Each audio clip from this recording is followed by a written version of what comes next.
or you could ask questions. If I talk, what I say will be interesting to me. And if you ask questions, it will be so interesting to you. The only thing is someone has to have the guts to ask a question. What I do on Beis Rivka is I put out pieces of paper and people write questions anonymously. Was that better? Okay.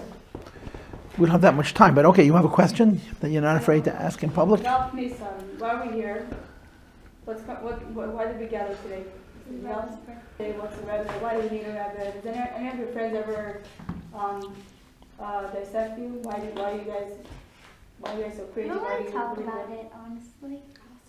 Sometimes we talk about it. Yeah, honestly, okay, fine. What do you like say to someone when they like ask you like what's is the Rebbe alive? What are you? The Rebbe alive? Right? What's the answer to that question? He's with us like spiritually, not physically.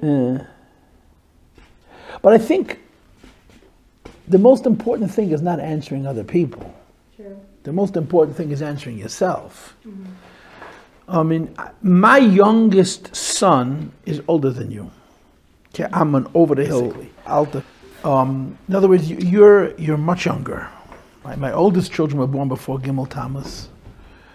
They don't remember the Rebbe. Although my daughter got $1, and my son after the stroke went by the Rebbe, and he has a picture that he lives with. But before you can answer them, you have to answer yourself. But to answer yourself, you got to think about it. And it's very hard to think about stuff. It's a lot easier to have fun than to think about stuff. And that's really what this comes down to.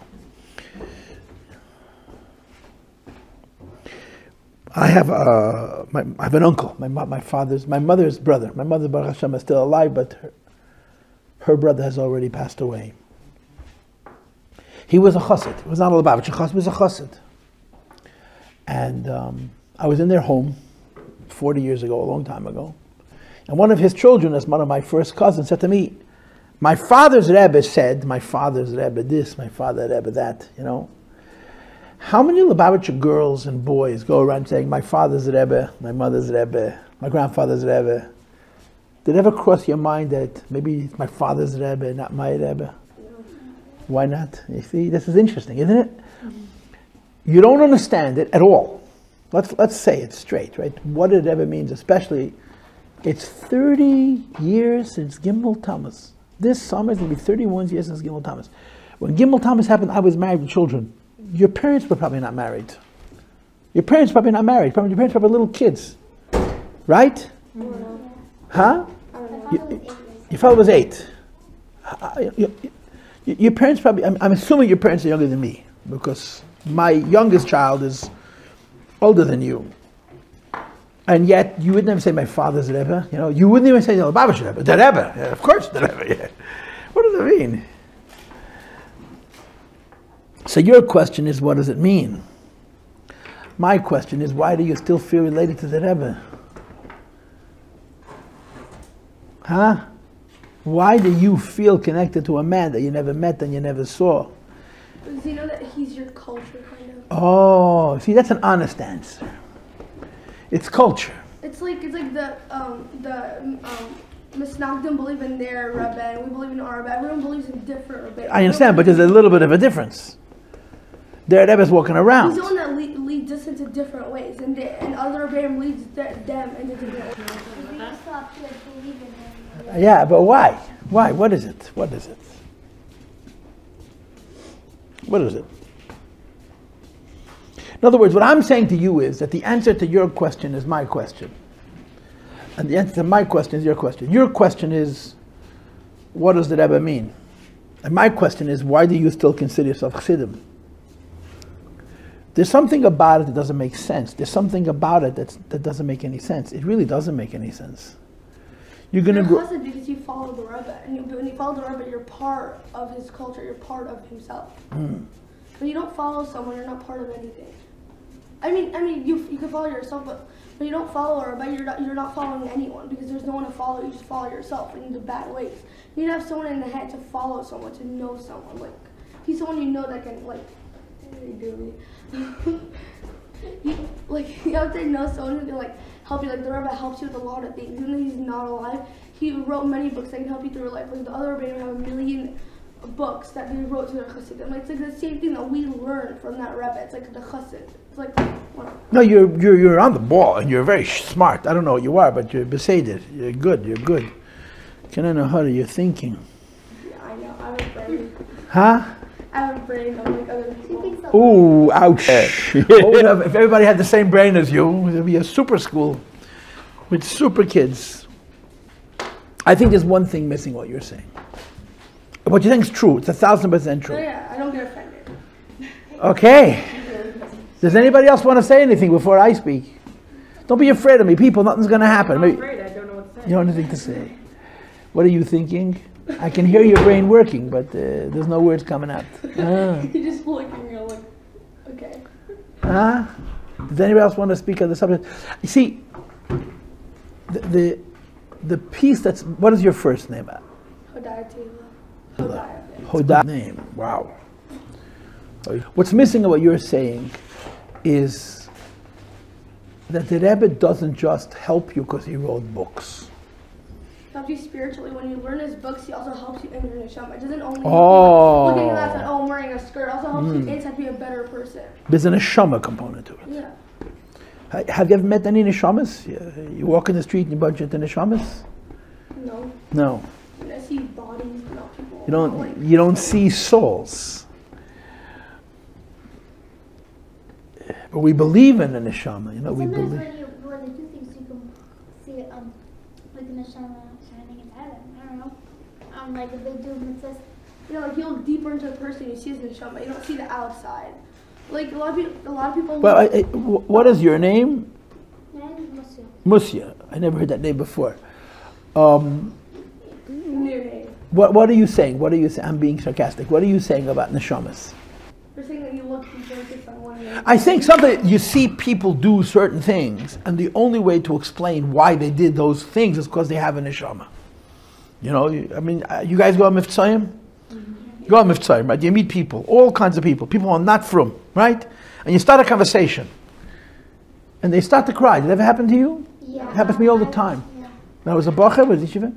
Now, why are they crying? They're not from. Why are they crying? Because they feel their soul is coming back to themselves.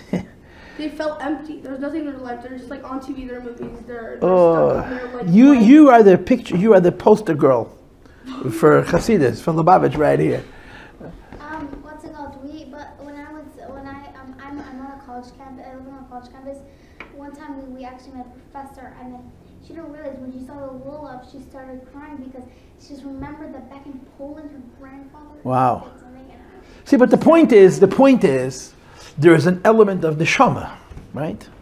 You can't explain what the neshama is. You can't explain what the neshama is. You just know that it's there. I remember being 16 years old, very little boy, and I was learning in California in yeshiva. I used to go on Mivtzayim on Wilshire Boulevard, which is like a pretty fancy street, and I go into stores and I'd ask people if they were Jewish. Now, if someone asked me if I was whatever, I'd kick them out of a store, but they would say yes or no, and then we'd come around. Every week go to the same stores. Remember a man, 65, 70 years old, I put the film, and he started to cry. And what's interesting to me when I think about it was that this old man started to cry because a little 15-year-old or a 16-year-old about to put on film, and I didn't even think it was strange. Why is he crying? Because he has a neshama. There's something about him that you can't explain. Something you can't him. You know, I'll tell you one of my favorite stories. There's a lot of stories I did. This is one of my favorite stories, where a rabbi, a Chabad rabbi, goes to an army base. He's working as a chaplain in the military, the United States Army. And he meets a black man, an African American. There are such people in Cleveland also, right? Not just in New York and California. Yeah, you have African Americans. In America, it's popular. You have African. He's an African American black man. He's a major general U.S. Army. He's a real general. Now, to be a general, the best way to become a general is to fight and win wars. But if there are no wars, the only way to become a general is to do very well in school. So the guy was bright. He was a smart guy. He did very well in school, okay? Listen. And he meets his Chabad rabbi, and the reason he's meeting the rabbi is not that the general is interested in what the rabbi has to say, but because the general has to explain to the rabbi the rules. If you're going to be a chaplain in the army, you can't just service the Jewish service people, you have to service anybody. Anybody who wants religious support. Oh, like the Christian chaplain and the Muslim? You don't have to give them Christianity, but you have to listen to them, and you have to talk to them, and you have to encourage them, all the things that chaplains do. So this African-American major general says makes the biggest mistake in his life. He says to this Chabad rabbi, he says, my great-grandmother was Jewish. Mother's mother's mother? So the rabbi says, how so? As well, my mother's mother's mother was Jewish. Bang! So this a Jewish girl married a black man, had a little girl, married a black man, had a little girl, married a black man, had a son. So he's black. He's 132nd Jewish, 124th. I don't know the math. Maybe you're smarter than me about those things. But he's a Yid. He's 100% a Yid. So as soon as this rabbi realizes, I heard the story from the rabbi's father, who was living right after it happened. I heard the story maybe 15 years ago. And he says to him, that you're as Jewish as Moshe Rabbeinu. According to Jewish law, you're 100% Yid. Never crossed his mind. He was raised as a Christian, as a Protestant, So he says to him, now that you found out that you're Jewish, maybe you should do a Jewish act. He says, what's the Jewish act? You have to put on tefillin. What's tefillin is you're going to take off your jacket, and you know how the military, everybody is very neat. You're going to roll up that beautifully pressed sleeve, and you put tefillin on your arm and tefillin on your head, and you're going to say your praises. Nah. So the general says, that's too invasive for me, that's too personal. His wife, who's also black and not Jewish, says to her husband, if the rabbi says, you do what the rabbi says. So he takes off his jacket. True story. I heard the story secondhand, but I heard it at the time that it happened. He takes off his jacket, rolls up his sleeve, puts on the shayadi, makes a bracha, puts on the sharash, and then the rabbi says to him, repeat after me, Shema Yisrael, Adonai Eloheinu, Adonai Echad. And as soon as he starts to say Shema Yisrael, it was like a dam burst. Psh, emotions. He becomes very emotional.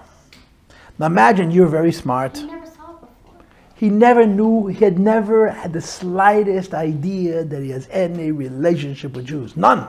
If he had the slightest idea, he would not have told He sensed it because he was all into the different world. Now he knows that he's coming back to something that he has a whole heritage behind him. It's just overwhelming that you have a whole heritage behind it. You just left it. He went to a whole. But let me just tell you what happened. Let me just finish the story. Yeah, I'm sorry. He starts to cry hysterically, and he gets very upset.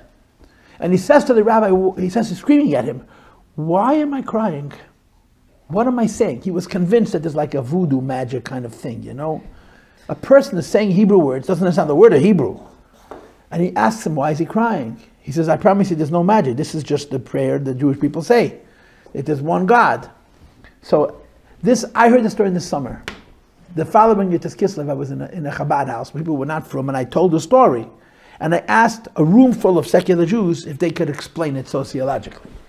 If there's a way of explaining this story psychologically and based on personalities, and two people had explanations. That's how nuts people are. There's only one way to explain the story. A Yid is a neshama. The neshama was triggered, boom. It woke up and boom, it welled out of him. Right? We understand that neshama is very powerful. The problem is, in our experience, the only people who get an experience of the neshama are the people who are fry. If you're raised from, your neshama is sleeping. Why? Because your life is not so bad that it has to get so good. But we have neshamas too. A from person, maybe he didn't experience he didn't start crying because he found out that he's a Jew, but a Yid has a neshama. And this is what the Rebbe gives us. The Rebbe is a neshama Yid. The Rebbe is a Jew whose whole reality is he's in touch with his soul, and his soul is gigantic. His soul is the neshama of all of us, and he feels us from the inside. The Rebbe feels us from the inside. Now, the physical presence of the Rebbe is missing, but the neshama involvement with us, the Rebbe continues to have. And when you never ask yourself the question that you should, what makes me a Lubavitcher? And why should I be a Lubavitcher? And besides for the answer, well, this is what I used to, this is what I'm familiar with, the answer is because the Rebbe lives in me and through me on the neshama level. I might not be able to explain it, I might not be able to understand it, but if you don't feel it, then you're not going to stay with it. You can't bluff this, It's not a joke. Now you can. When you're going to grow up and you're going to be an adult man or woman, I don't teach little girls and little boys. I'm not saying that you're little, but I teach seminary boys, seminary girls, and post-high school boys. I don't longer teach high school. I'm done with high school, let alone elementary school, okay? I teach older people. And I tell them every day, Tell them all the time, sooner or later the relationship that you have with the Rebbe has to be personal.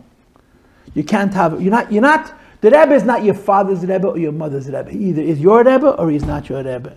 Now, how are you going to figure that out?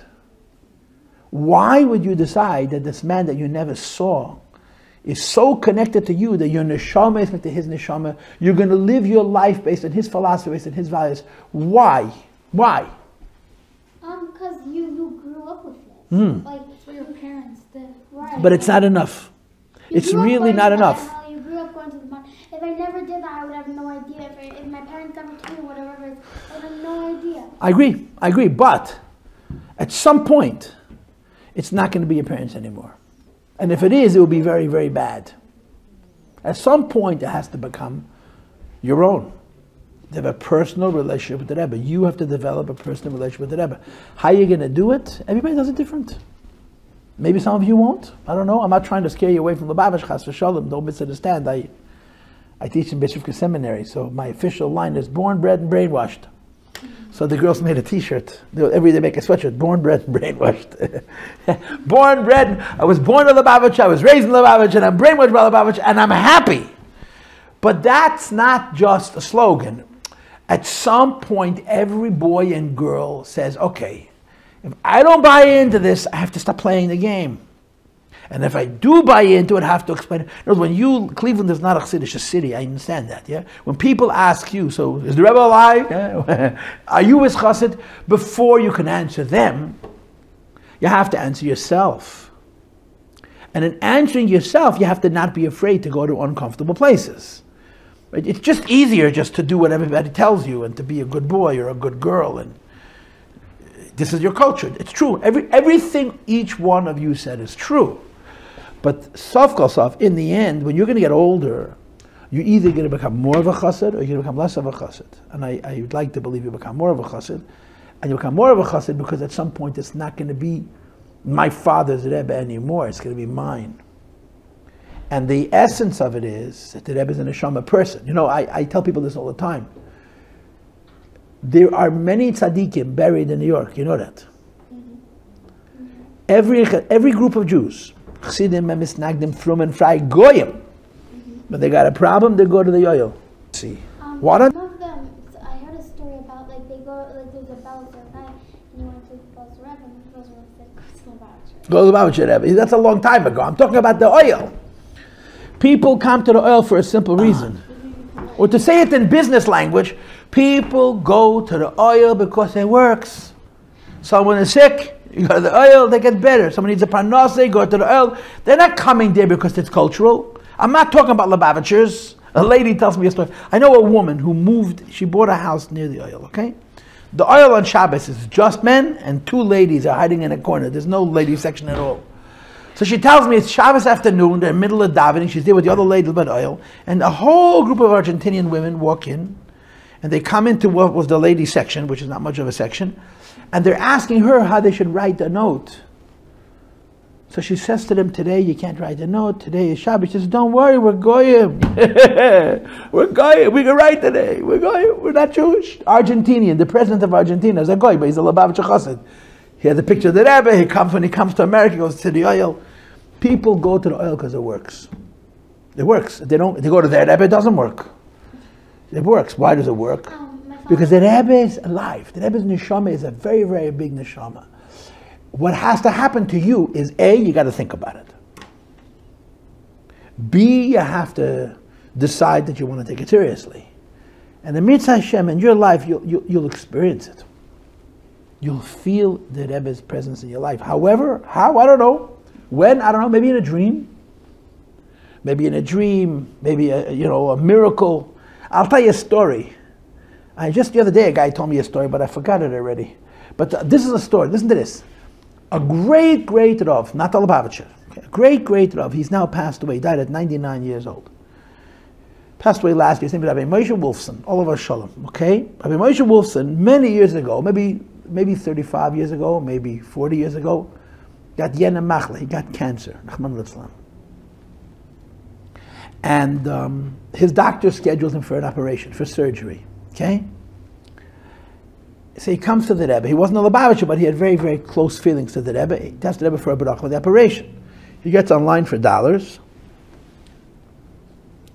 And he goes over to the Rebbe. He tells the Rebbe that they found by him the machla. And the doctors are saying he needs to operate. I'm coming to ask for a bracha. And he goes, nah, you don't need an operation. Nah, yeah, you don't need an operation. The Rebbe is a bigger doctor than the doctors.